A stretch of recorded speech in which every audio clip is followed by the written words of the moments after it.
Child abuse prevention, again, I was at a meeting and these people talked about Healthy Families America. Some of you have heard of nurse-family partnerships.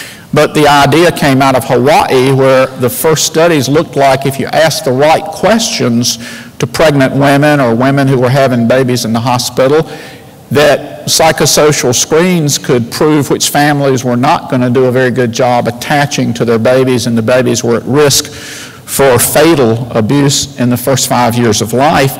And they would partner either nurses or paraprofessional social worker types and would drop child abuse rates, particularly fatal child abuse, down to just about nothing.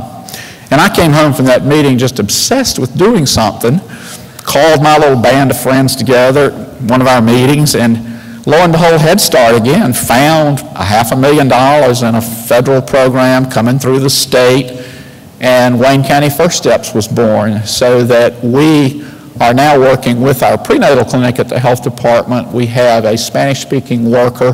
The program's in about its 12th year. I still chair the consortium, which involves all the agencies that need to be involved, including, of course, Smart Start. But again, I think a pediatrician sometimes will see the big picture there and can bring folks to the table. With school health, the Duke Endowment contacted our hospital because we had the 9th most uninsured children in the state, and the hospital was asked if they would set up 2 school-based health centers because that would give the kids access, and we had never done school-based health centers. So the hospital called me and said, we're not going to do this by ourselves. We know this is just a time bomb.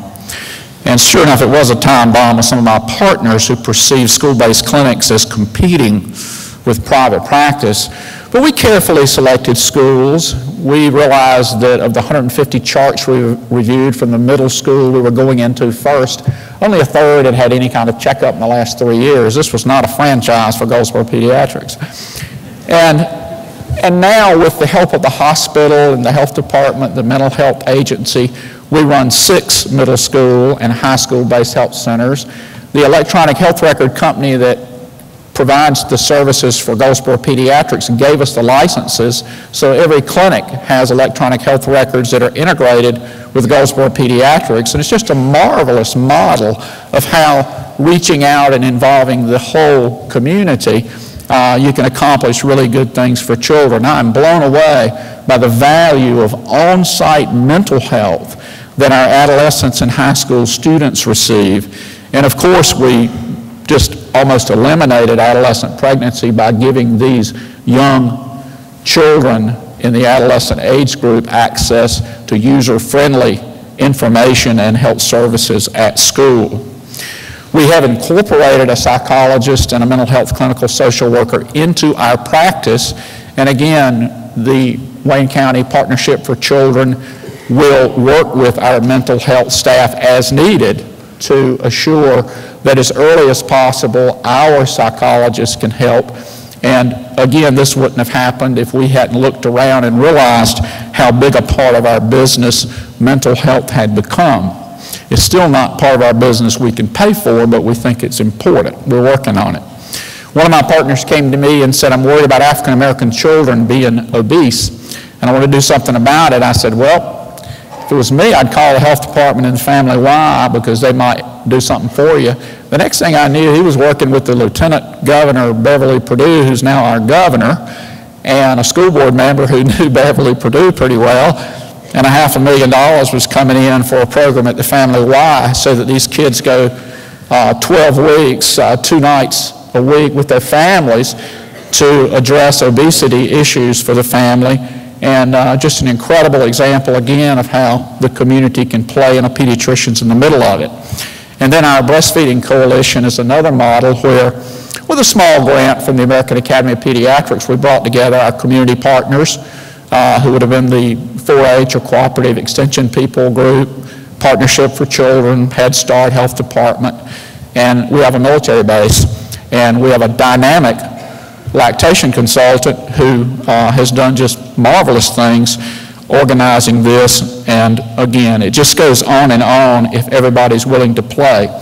So when we try to get our arms around what we mean by medical home, I think we're talking about resources that come to bear on children.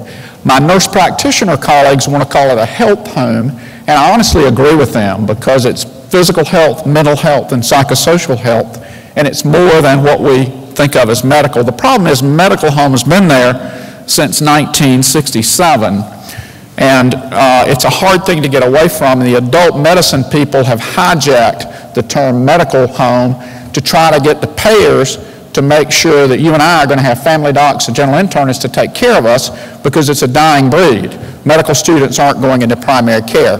So we're kind of stuck with the term medical home, I think, for political reasons, but we all know what we mean.